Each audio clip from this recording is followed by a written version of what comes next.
turns to Part 1. Part 1. You will hear two students talking about university clubs and societies. Now you have some time to look at questions 1 to 7.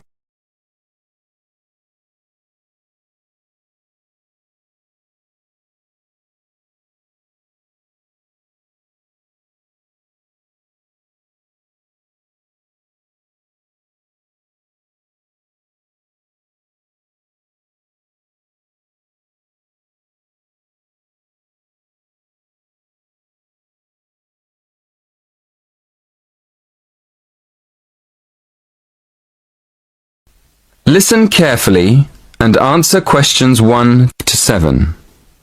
Hello, are you the person to ask about joining a club? Yes, I am. What would you like to know? Well, I'm interested in several things, but I'd like to know more about the different clubs and how much they cost. I'm looking for a small club that's not too expensive. Okay. Have a look at this table. You can see the names of the clubs, the fees, and the number of members. I'm afraid they aren't in any order. If you look at the top of the list, the first club is table tennis. That's one of our new clubs. Oh, right. So the table tennis club costs £20. That's quite expensive. Yes, it is a bit expensive. The cross-country cycling club is cheaper, though. Membership fees are only £15, but on the other hand, it's got 100 members. The film and drama club costs a lot, doesn't it? Yes, £50 is a lot, and that's probably why it only has 12 members. Is there any other club you think looks interesting? Look at the next one, street dance. Have you ever done any street dance? No, I haven't really. It's the cheapest. It only costs £5. Okay. Shall we start with your interests? What do you like doing best? Well, I like photography. I've got a professional camera, so I take it quite seriously. But I can't really imagine belonging to a club to take photographs. I usually go on long walks on my own and take photos. So I like photography, but I wouldn't want to join a club to do it. Okay. So what else do you like doing? Running? Oh no, not running. I like walking, but I hate running. I'm afraid the running club isn't for me, or the cycling club. And film and drama? No, it's far too expensive. But I do like yoga. I've practiced yoga on and off for years. How many members does the yoga club have? It's always a small group. A lot of people sign up at the beginning of term, but they stop going after a few weeks.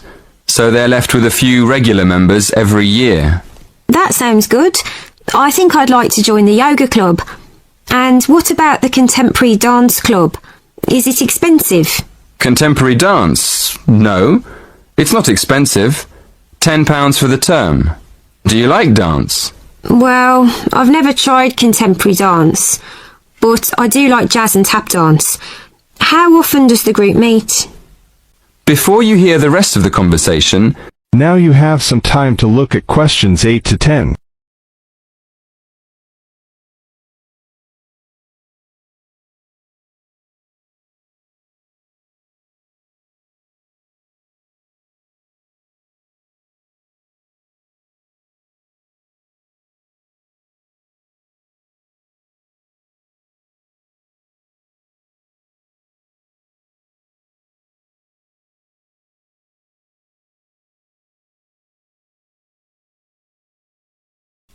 listen and answer questions 8 to 10.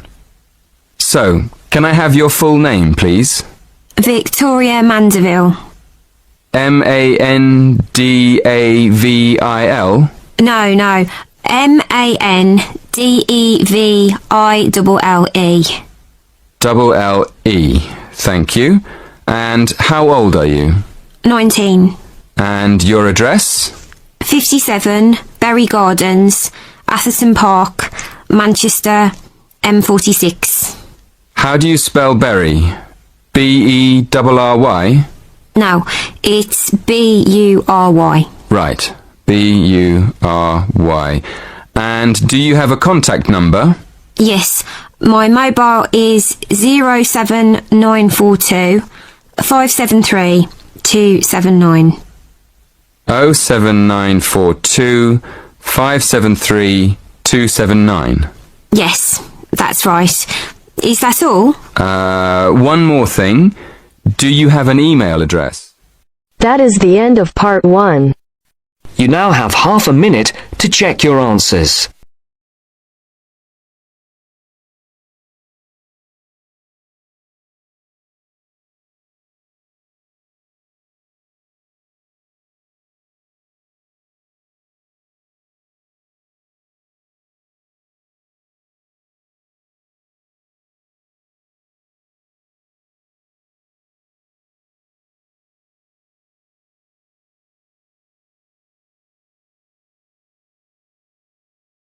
Now turns to Part 2.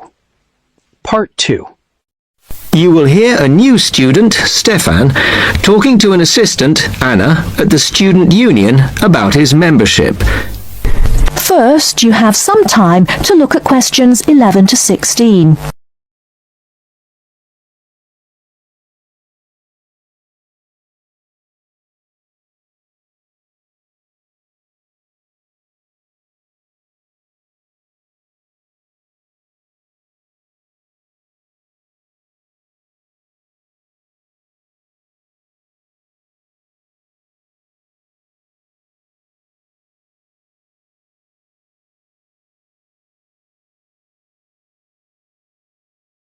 Now, listen carefully and answer questions 11 to 16.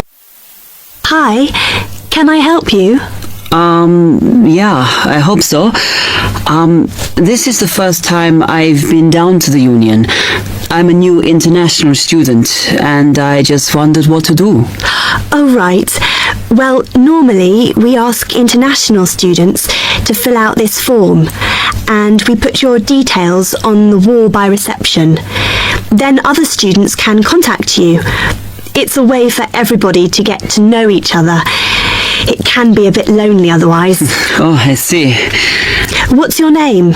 I'm Anna, by the way. It's Stefan Unger. Okay, well, just write that there next to name and then fill in the rest. Right.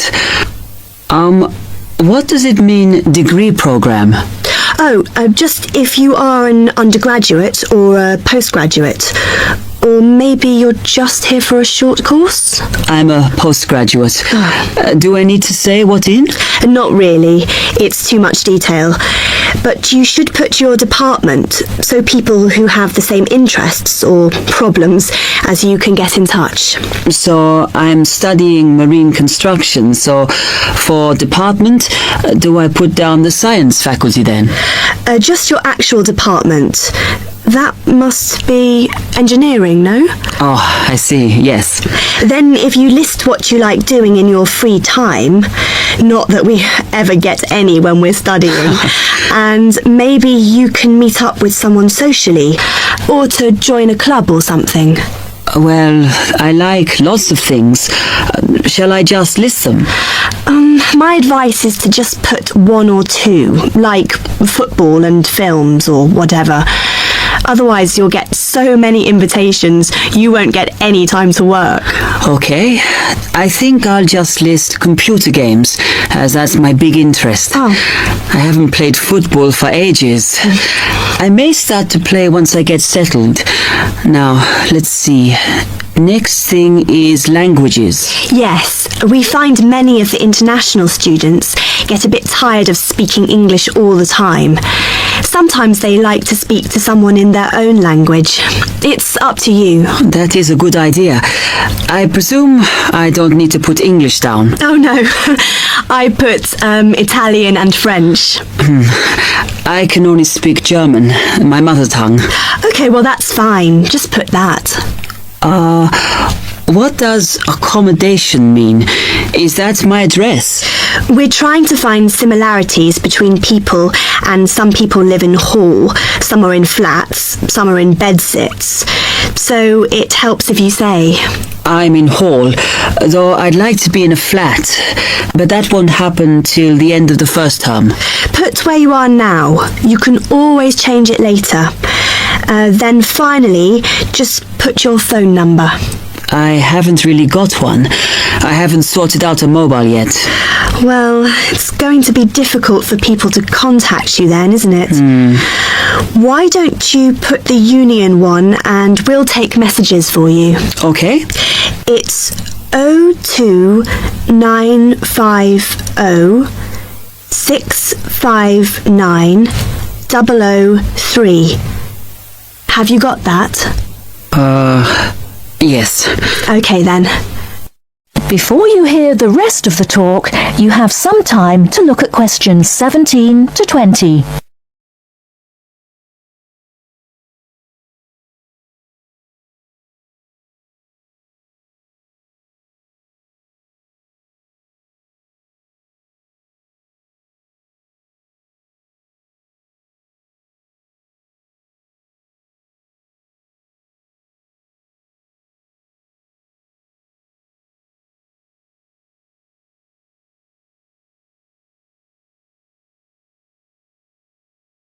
Now listen and answer questions 17 to 20.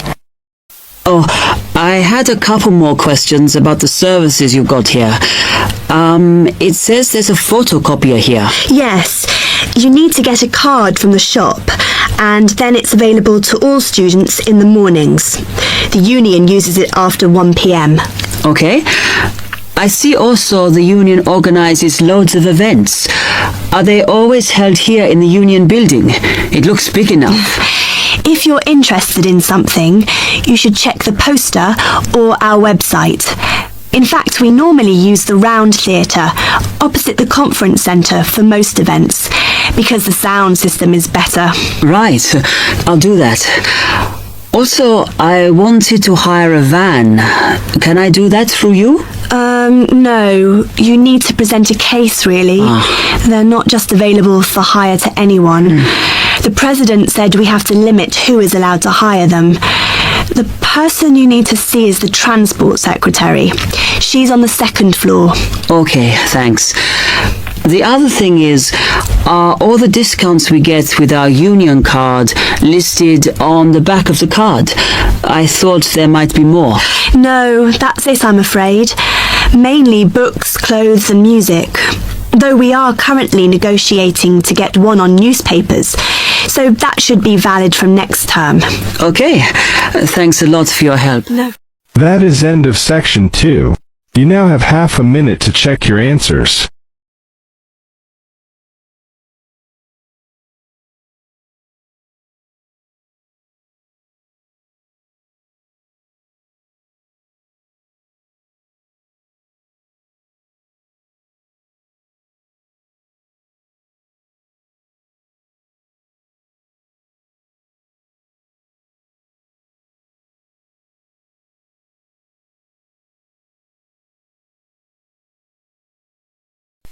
Now turns to part 3. Part 3. You are going to hear a conversation between a student and a tutor. First, you have some time to look at questions 21 to 25.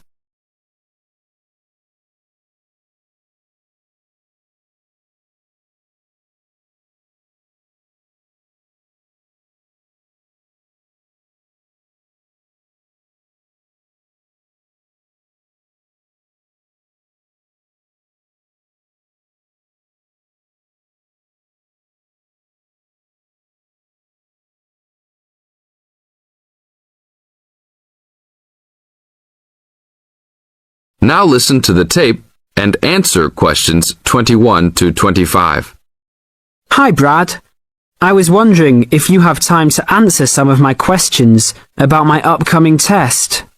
Sure, no problem, Jeff. What is it that you're having problems on?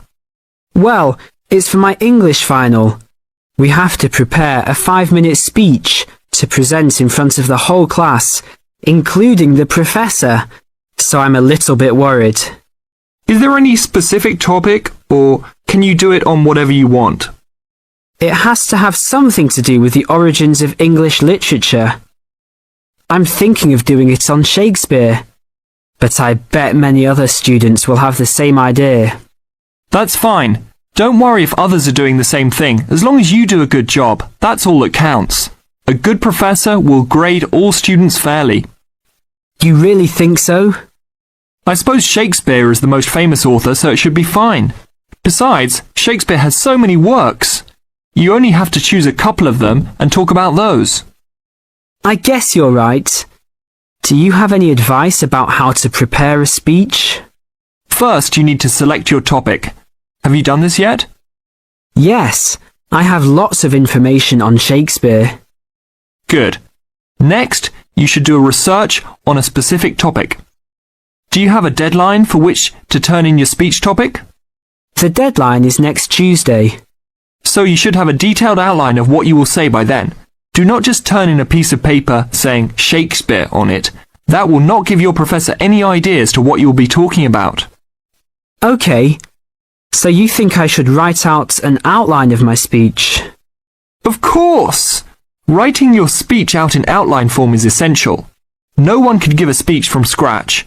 Even the president must refer to his outline when giving a speech. An outline will give you a good structure to base your speech on. Now look at questions 26 to 30.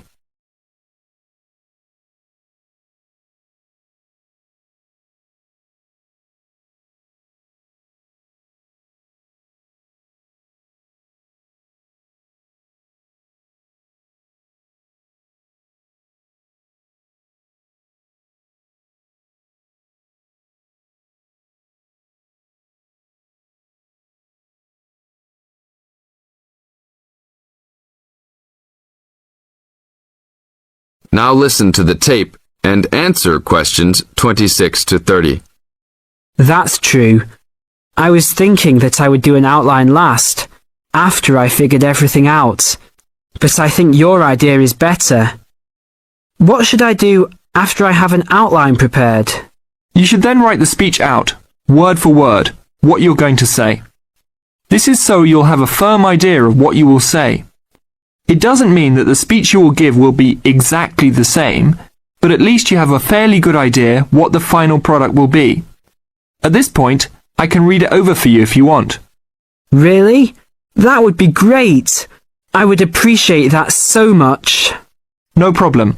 Once you write it out, the next step is to practice giving the speech. At first, you can do it in front of the mirror, so you can see your expressions in your presentation. After that, you should practice giving your speech to some friends. I can listen to it for you too.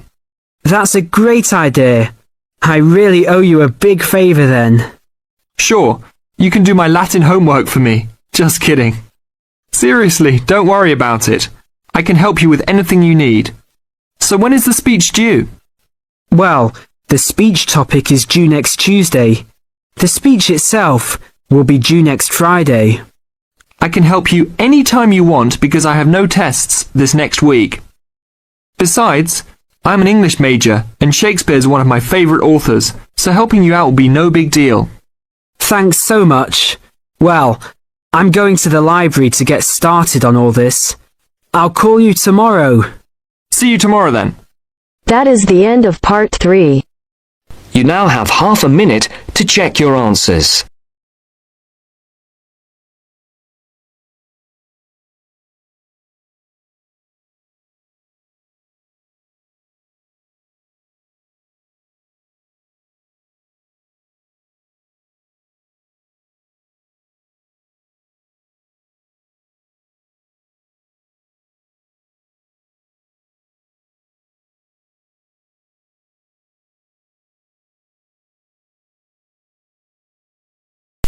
Now turns to part 4. Part 4. You will hear a historian giving a presentation about techniques to identify the origin of handwritten books from the Middle Ages. First, you have some time to look at questions 31 to 40.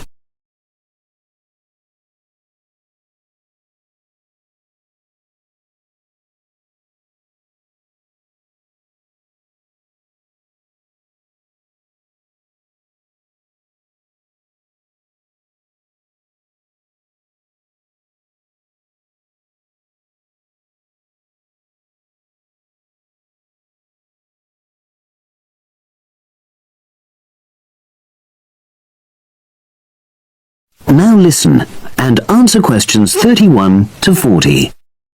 My presentation today is on how the science of genetics is being used to shed light on the origin of manuscripts, anything written by hand, produced in the medieval period, that is, the period between the 5th and 15th centuries AD. As many of you know, thousands of medieval handwritten books still exist today.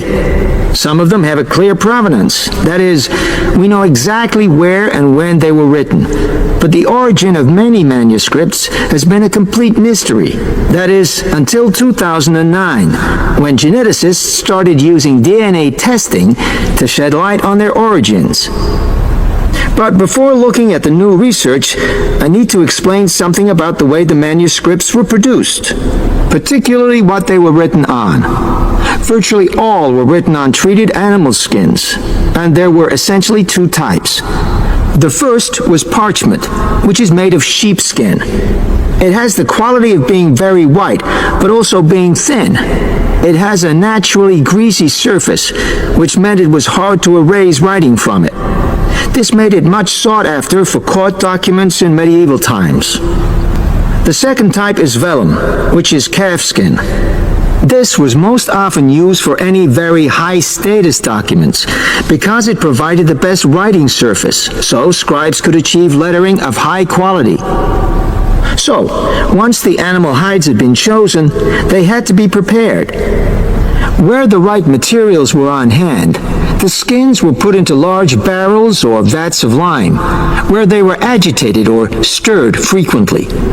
But if lime wasn't available, then the hides were buried. Both these techniques were designed to cause the hair to slough off and the skins to become gelatinous and therefore more flexible. The next stage was to put the hides on stretcher frames and pull them very tight. While on the frame, they were scraped with a moon-shaped knife in order to create a uniform thickness. For parchment, that was the end of the process. But for vellum, there was an additional stage, where it was bleached in order to achieve the desired color. So, what does all this preparation mean for the quest to identify the origins of mystery manuscripts? Well, until recently, the only way historians and other academics were able to guess at origins was either through the analysis of the handwriting style or from the dialect in which the piece was written. But these techniques have proven unreliable for a number of reasons. It was thus decided to try to look at the problem from a different angle, to start from what is known, that is, the small number of manuscripts whose origins we do already know. Because these parchments and vellum are both made from animal hides, it was possible to subject them to DNA testing and to identify the genetic markers for the date and location of production. From this was created what is known as a baseline. The next stage was to test the mystery manuscripts, finding their DNA characteristics, and then making comparisons between the known and the mystery scripts. Genetic similarities and differences enabled the scientists to gain more information about the origins of the many manuscripts we had known virtually nothing about up to that point. Now you might ask, what are the potential uses of this new information? Well, obviously, it can shed light on the origin of individual books and manuscripts. But that's not all. It can also shed light on the evolution of the whole of the manuscript production industry in medieval times. And because that was such a thriving business, involving very large-scale movements right across the globe, the new data in turn help historians establish which trade routes were in operation during the whole millennium. Now, if anyone has any questions... That is the end of part 4. You now have half a minute to check your answers.